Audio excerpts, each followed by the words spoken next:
আসসালামু আলাইকুম বন্ধুরা, কেমন আছেন সবাই? আশা করি সবাই ভালো আছেন। আমরা অনেক অনেক ভালো আছি, কিন্তু প্রচুর শীত। আজকে আমরা গ্যাংটকের চতুর্থ দিন আছি, গ্যাংটকের লাচুংয়ে। এখানে প্রায় তাপমাত্রা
এত বড় পড়ে নাই, 100 ভাগের 1 ভাগ।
যত কষ্ট করে আসছি সব সব উচিত। অনেক ভালো লাগতেছে, অনেক অনেক ভালো লাগতেছে।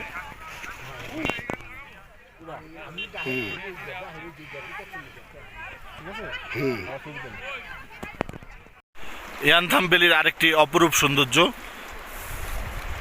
দেখেন, দুই সাইডেই বরফ, মাঝখান দিয়ে ঝর্ণার পানি প্রবাহিত হতেছে, কিন্তু সেই পানিগুলো বরফ হইতেছে না। আল্লাহর কি নিয়ামত! আল্লাহ চায় তো সবই সম্ভব। দেখুন ওই পাহাড়ে বরফ, এই সাইডেও বরফ, কিন্তু কিন্তু যে ঝর্ণা থেকে যে পানিগুলা বা বরফ থেকে যে পানিগুলা নিগৃহীত হয়ে নামতেছে সেইগুলো কিন্তু বরফ হইতেছে না, সেগুলো পানি আমি পা লাগায় দেখতেছি কেমন পানিগুলো কিন্তু গরম, পানি প্রচুর গরম। হ্যাঁ গরম। তো আমরা বরফতে আসছি তো এই জন্য বোঝা যায় না, মনে হয় পানিগুলো গরম। এই যে আমার জুতা, আমি পানি পা লাগাইছি। মানে আমরা যে জার্নিং করে আছি এটা বারবারই বলতে হয় যে আমরা যে প্রায় 3 দিনের জার্নিংয়ে আমাদের সব ক্লান্তি দূর হয়ে গেছে। অসাধারণ অসাধারণ সৌন্দর্য। সিমলা মানালিতে এত সৌন্দর্য না, যেই সৌন্দর্য এখানে আপনারা দেখতে পাবেন। তবে আমার মনে হয় মার্চ এপ্রিল মে মাসে আসতে হবে। এরপরে আসলে এক এক সময় এক এক সৌন্দর্য, যা অন্য অন্য বড় বড় ইউটিউবাররা শেয়ার করে, ওনারা ভালো জানে, ওনারা অনেক তথ্যবহুল শেয়ার দেয়। কিন্তু আমি আমার আমার নিজের এক্সপেরিমেন্ট থেকে যেটুকু দেখলাম আমি সেইটুকুই শেয়ার করার চেষ্টা করতেছি আপনাদের সাথে। আশা করি সবার অনেক ভালো লাগবে।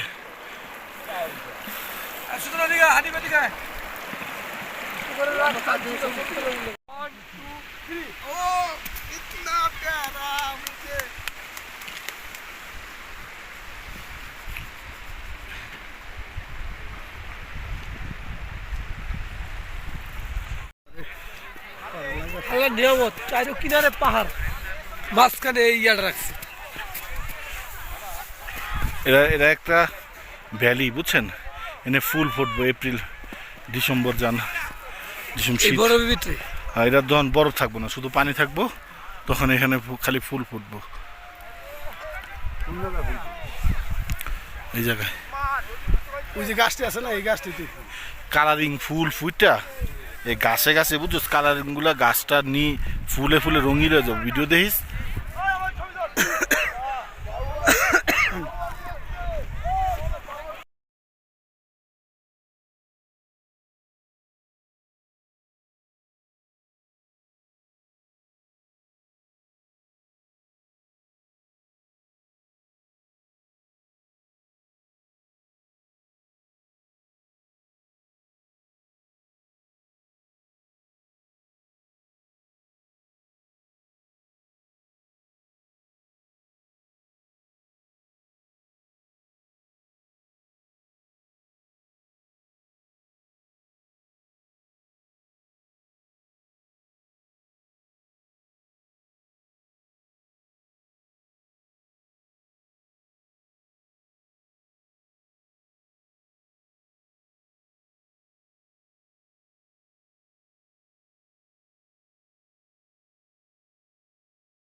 খাবার ডাল আর সবজি এই প্যাকেজের মধ্যেই দুপুরের খাবারটাই আজকে ওদের খাবারের শেষ।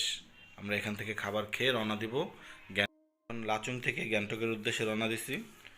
আশা করি আমরা বিকাল 3টা সাড়ে 3টার মধ্যে পৌঁছে যাব। যদি যত তাড়াতাড়ি পৌঁছাতে পারি গ্যাংটকে, আমরা গ্যাংটকে যদি একটু তাড়াতাড়ি পৌঁছাতে পারি তাহলে আমরা আজকে গ্যাংটক শহর ত্যাগ করে আমি চলে যাব শিলিগুড়ির দিকে। এবং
আস্তে আস্তে প্রায় 4টা বেজে গেছিল।